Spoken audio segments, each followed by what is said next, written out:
Assalamualaikum warahmatullahi wabarakatuh. Salam sejahtera buat kita semua. Dan semoga rahmat Allah Subhanahu wa taala selalu tercurah kepada kita semua. Pada kesempatan kali ini, izinkan saya sedikit berbagi tentang panduan teknis pengelolaan kinerja guru dan kepala sekolah melalui platform Merdeka Mengajar tahun 2024. Karena kita ketahui per Januari tahun 2024 pengelolaan kinerja guru sudah terintegrasi melalui PMM atau platform Merdeka Mengajar. Bagaimana teknisnya? Kita akan sama-sama bedah pada kesempatan kali ini. Dan nantinya kita akan sama-sama mempraktekkan bagaimana memulai dari tahap perencanaan pada platform Merdeka Mengajar. Baiklah Bapak Ibu, sebelumnya kita akan sedikit mereview dulu bagaimana sih sebenarnya pengelolaan kinerja guru melalui PMM ini. Pengelolaan kinerja di PMM ini sebenarnya adalah alat bantu yang memudahkan guru untuk menentukan sasaran kinerja yang lebih kontekstual dengan kebutuhan satuan pendidikan dan pengembangan karirnya demi peningkatan kualitas pembelajaran murid. Nah, di sini ada kata yang mungkin perlu kita sama-sama garis bawahi, yakni sasaran kinerja lebih kontekstual. Artinya, ketika nantinya kita melaksanakan perencanaan kinerja, ini akan disesuaikan dengan konteks yang ada di sekolah kita masing-masing. Tentunya bersandar pada rapot pendidikan. Artinya apa yang direncanakan memang sudah berbasis data yang memang sudah dianjurkan oleh pemerintah, yakni setiap program apapun yang terkait dengan perencanaan di sekolah maupun di pembelajaran harus berbasis data. Nah, inilah yang menguatkan kenapa pengelolaan kinerja ini sekarang terintegrasi melalui PMM. Dasar hukum pengintegrasiannya pengelolaan kinerja di PMM ini diantaranya yang pertama adalah peraturan Dirjen Guru dan Tenaga Pendidikan nomor 7607 B.B.1 HK.03 tahun 2023, yakni tentang petunjuk teknis pengelolaan kinerja guru dan kepala sekolah. Setelah terbitnya peraturan Dirjen GTK ini, maka disusul dengan surat edaran bersama antara BKN dengan Kementerian Pendidikan dan Riset dan Teknologi, yakni nomor 17 dan nomor 9 tahun 2023, yakni tentang sistem informasi pengelolaan kinerja aparatur sipil negara, yakni dikhususkan kepada guru. Kemudian sasaran dari pengelolaan kinerja yang terintegrasi dari PMM ini adalah tidak semua ASN. Sasarannya cuma mencakup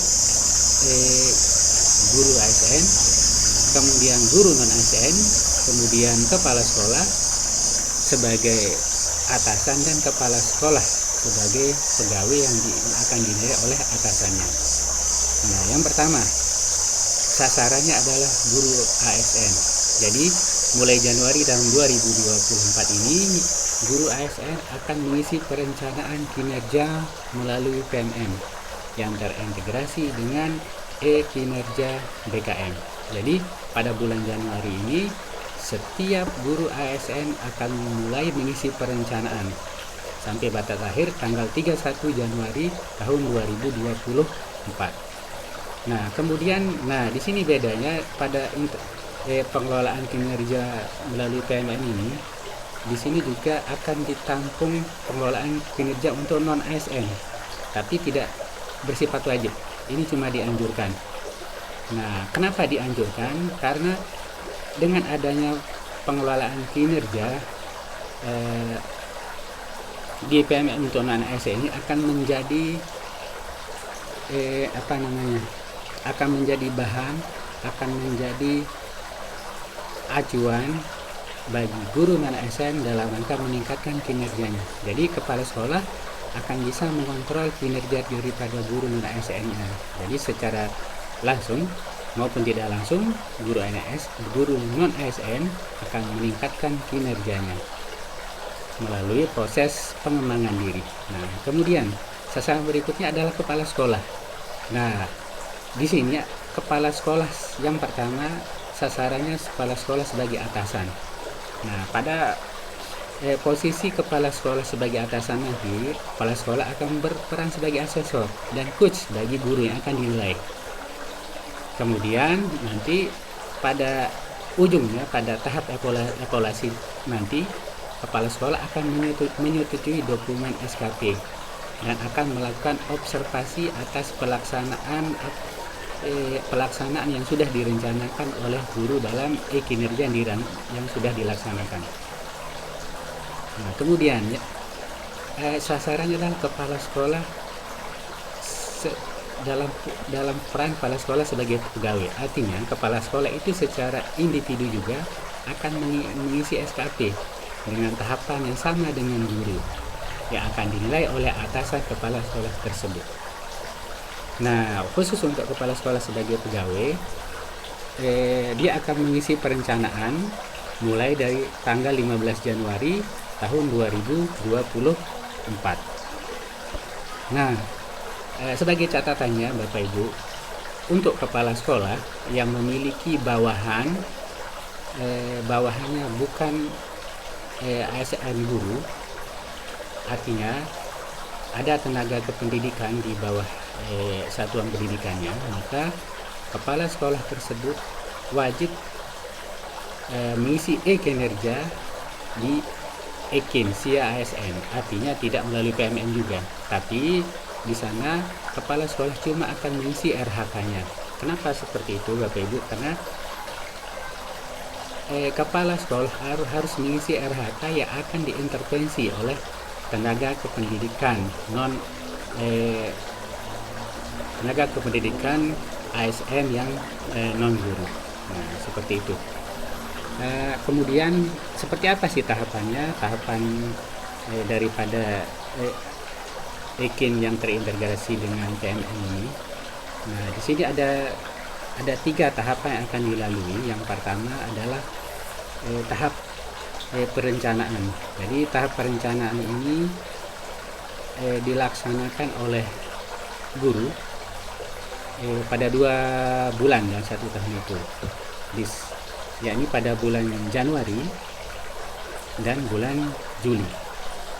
Kemudian tahap pelaksanaannya ini berlangsung dari bulan Februari sampai bulan Mei dan bulan Agustus sampai bulan November. Jadi per semester, pada semester genap di awal tahun di bulan Januari, semester ganjil di tahun pelajaran berikutnya pada bulan Juli. Pelaksanaannya pada genap pada awal tahun dari Februari sampai Mei, kemudian ganjil pada tahun ajaran berikutnya pada pelaksanaannya pada bulan Agustus sampai November. Nah, dan tahapan terakhirnya adalah penilaian.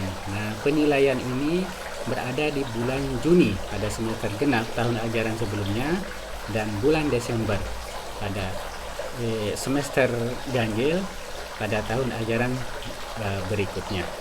Nah, untuk lebih jelasnya Bapak Ibu, bagaimana sih teknis pengelolaan kinerja guru ini, kita akan sama-sama mempraktekannya, yakni pada tahap perencanaan yang dilaksanakan pada bulan Januari dengan batas pengajuan perencanaan tanggal 31 Januari tahun 2024. Baiklah Bapak Ibu, kita akan sama-sama mencoba pengisian perencanaan pada bulan ini. Baiklah Bapak Ibu, sekarang kita sudah membuka aplikasi PMN. Kita dianjurkan untuk menggunakan aplikasi PMN dengan menggunakan komputer atau Windows agar lebih memudahkan kita untuk pengisian perencanaan EKIN yang terintegrasi oleh PMN. Ketika kita sudah berada di jendela PMN, Nah, hal yang pertama akan muncul adalah seperti ini. Jadi Bapak Ibu dianjurkan untuk memperbarui aplikasi PNM-nya, karena banyak fitur-fitur baru yang sudah masuk tahun 2024 ini per Januari. Jadi langkah pertama Bapak Ibu perbarui dulu PNM-nya. Nah, kalau sudah memperbarui PNM-nya, sekarang silahkan Bapak Ibu ke menu pengembangan diri. Nah, di menu pengembangan diri ini, nah di sini sudah ada sub menu pengelolaan kinerja. Nah, di sub menu pengelolaan kinerja inilah kita akan mengelola kinerja kita yang terintegrasi oleh BKN. Baiklah Bapak Ibu, kita akan coba-coba membukanya. Nah, seperti ini Bapak Ibu tampilannya. Nah, jadi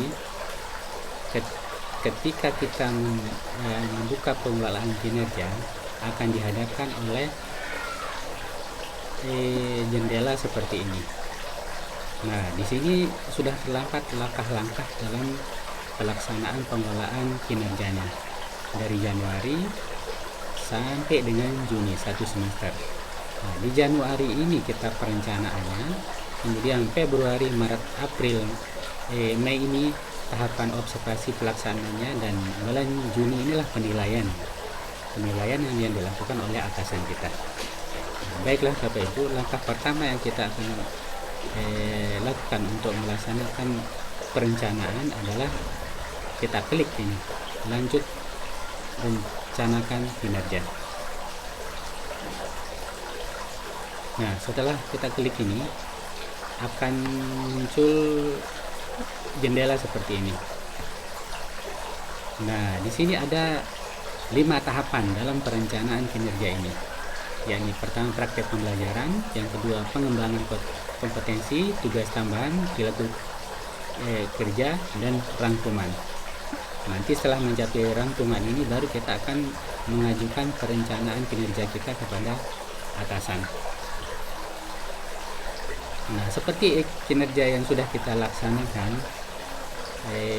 pada akhir tahun 2023 kemarin, nah, langkah pertamanya adalah kita membuat atau menyusun atau memasukkan rencana hasil kerja.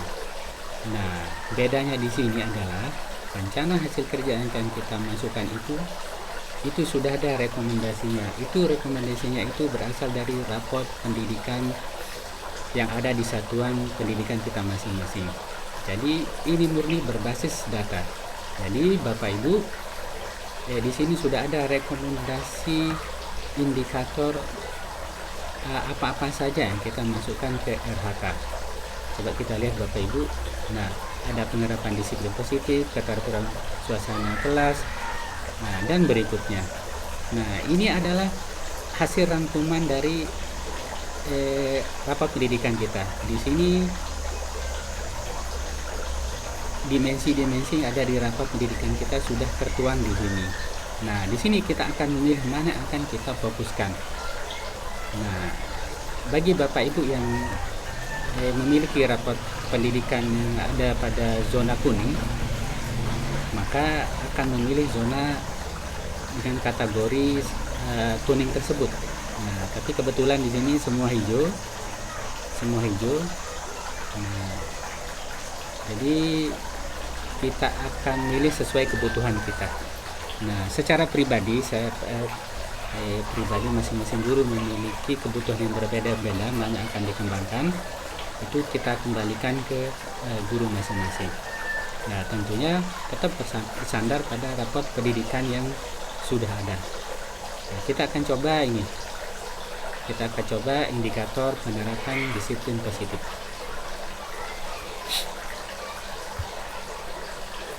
Setelah kita klik mana indikator yang kita pilih, baru kita ke pengembangan kompetensi. Nah, di sini, Bapak Ibu, di sini sudah ada ketentuan yang sudah ditentukan berdasarkan peraturan Dirjen PPK. Jadi setiap satu semester kita minimal harus mendapatkan 32 poin per semester untuk memenuhi ekspektasi atasan. Jadi target kita dalam satu semester itu adalah 32 poin. Nah, untuk mendapatkan 32 poin itu, maka kita akan tuangkan dalam rencana hasil kerja yang sudah kita pilih indikatornya. Nah, kita akan coba mulai dari rencana hasil kerja atau RHK yang pertama. Nah, di sini RHK indikator yang sudah kita pilih itu sudah ada pilihannya dengan poinnya masing-masing. Ada yang poinnya 4, poinnya 6, dan seterusnya, Bapak Ibu. Kita akan coba misalnya kita ingin masukkan rencana hasil kerja yang pertama ini, meningkatkan kompetensi melalui peran sebagai partisipan kegiatan seminar lokakarya. Ini poinnya 4 kita masukkan, Bapak Ibu. 4. Nah, setelah 4 berarti masih kurang 28 poin, Bapak Ibu. Jadi minimal kita harus mencapai 32 poin, Bapak Ibu. Nah, ini baru 4 poin. Nah, untuk sampai pada 32 poin, maka kita akan menambahkan RHK kita sampai dengan 32 poin minimal yang akan kita masukkan. Nah, pada RHK pertama tentunya bisa saja ada 1 atau 2 kegiatan. Misalnya kalau kita cuma rencanakan 1 kegiatan, maka dia akan 4 poin. Kalau kita rencanakan 2 kegiatan, maka dia akan menjadi 8 poin. Oke, seperti itu Bapak Ibu. Sekarang kita tambahkan ke RHK berikutnya. Kita pilih saja mana yang akan kita pilih. Oke. Dan seterusnya Bapak Ibu ya, sampai kita mendapatkan 32 poin minimal. 32 poin minimal poin untuk mencapai ekspektasi atasan. Nah, nanti setelah selesai kita mengisi 3 rencana hasil kerja dengan 32 poin, maka kita akan masuk ke tugas tambahan. Kalau kita memiliki tugas tambahan, misalnya seperti kepala perpustakaan, kepala laboratorium, dan lain sebagainya.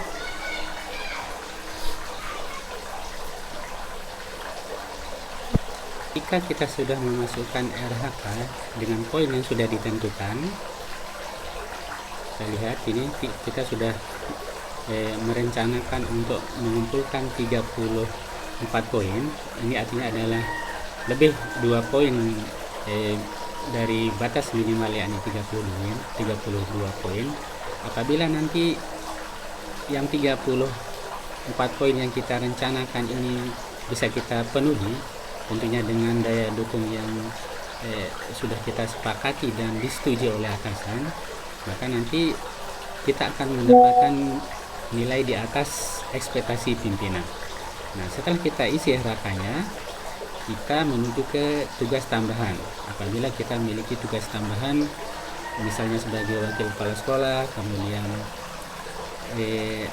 kepala perpustakaan, kemudian kepala laboratorium, dan lain sebagainya, kita ke tugas tambahan. Nah, karena sifatnya ini opsional pilihan, artinya bisa kita isi atau tidak. Kalau kita memiliki tugas tambahan, maka kita akan isi. Kalau kita tidak memiliki tugas tambahan, maka kita kosongkan saja. Lalu kita lanjut ke perilaku kerja. Nah, di perilaku kerja ini, di sini sudah ada perilaku kerja yang ingin kita fokuskan atau tingkatkan pada tahun penilaian tersebut. Kita pilih-pilih saja. Ini misalnya yang pertama ini memahami kebutuhan peserta didik dan berusaha memenuhinya. Kemudian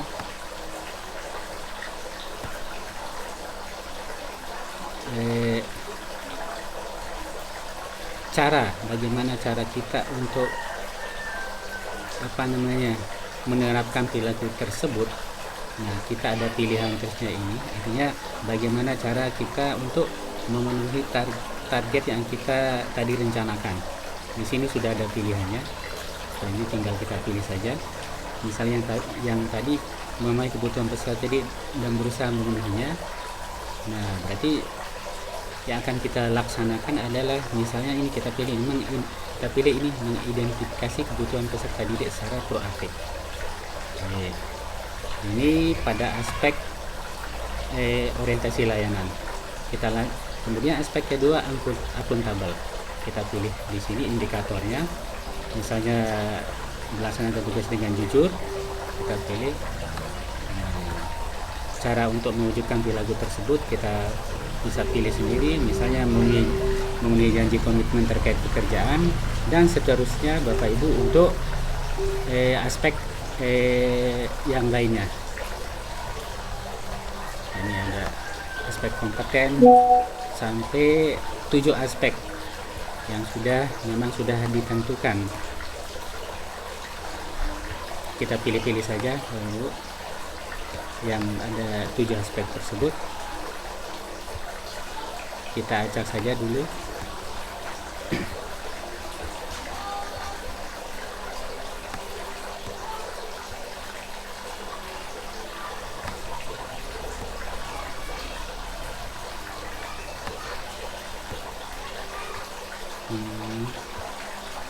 Kita isi saja.